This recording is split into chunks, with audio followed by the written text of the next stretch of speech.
Ah, bẹ́ẹ̀ làwọn kan ń pé orí ọ̀rọ̀ Ààrẹ Ọ̀nà Kakanfò gan wọ́n tiẹ̀ tún ti ń sọ pé tó bá ti jẹ́ pé kálukú ti fẹ́ ní tiẹ̀ ní ọ̀kan lọ́mọ Oòduà ọ̀kan lọ́mọ Yorùbá bóyá Ààrẹ Ọ̀nà Kakanfò ilẹ̀ Yorùbá ni Ìbà Gani Adams jẹ kí Ọọ̀ni náà ṣe Ààrẹ Ọ̀nà Kakanfò ilẹ̀ Oòduà. Again, I can miss ara wa ni. When Oyo was Yorùbá, wọ́n ní Ààrẹ Ọ̀nà Kakanfò. That was the commander, GOC of the armed forces. of the armed forces. And by their own system, Alaafin àti GOC ò ń gbé pọ̀. Afanja was Ààrẹ. He was based in Ilorin and he rebelled. Ààrẹ Latosa was Ààrẹ. He was based in Ibadan. So, Ọ̀yọ́ ló ní Ààrẹ Ọ̀nà Kakanfò. Yorùbá Ọ̀yọ́ tí ń jẹ́ Yorùbá ń gbà náà.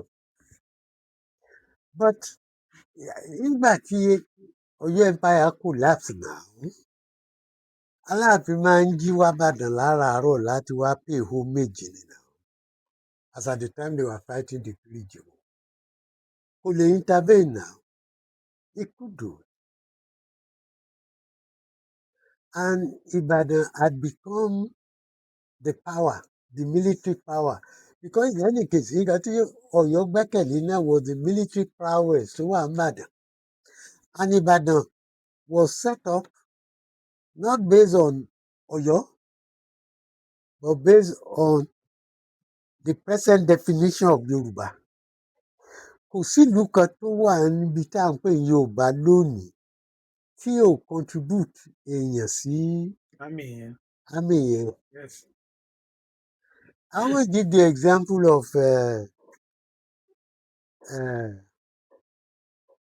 Balógun Ọdẹ́rìnlọ.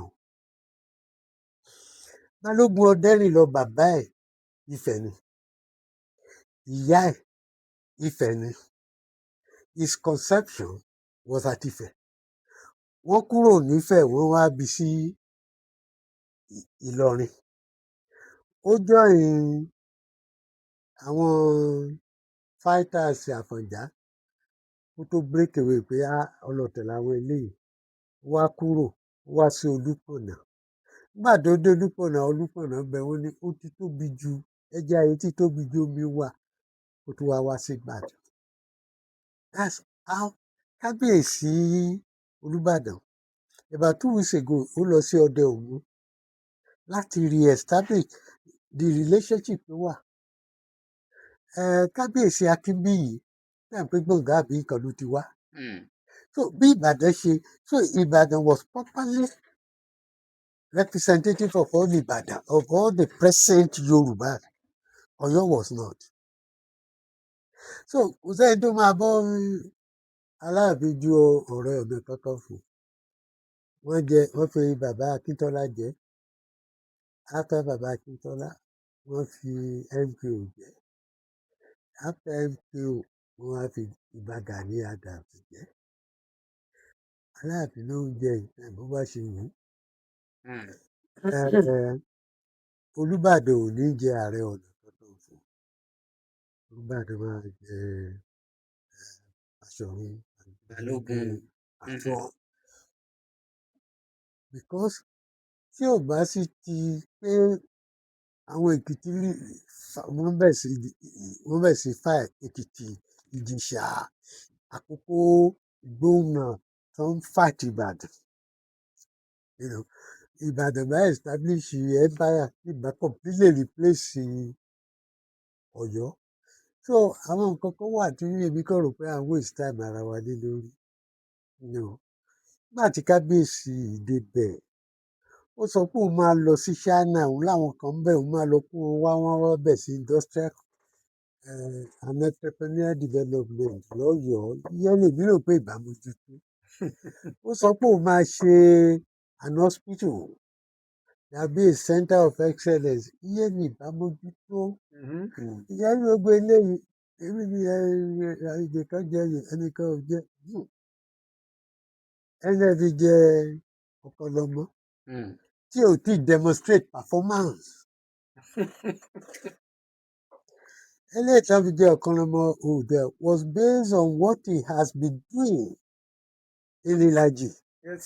for Yoruba land. Mhm. He brought a World Cup, 5-18, football World Cup, 5 supported. Ó gbé wá Ìbàdàn. That added value to Yoruba land. Mhm. So somehow ní ó jẹ́ ọ̀pọ̀lọmọ Oòduà, I have no problem with him. He has a radio station, he has businesses, I can see it. Yes. Mi ì tí ì rí demonstration. Gbàdọ́ bí bá Gani Adams jẹ́, nobody will call it. A rí nǹkan tó ṣe pẹ̀lú Oòduà.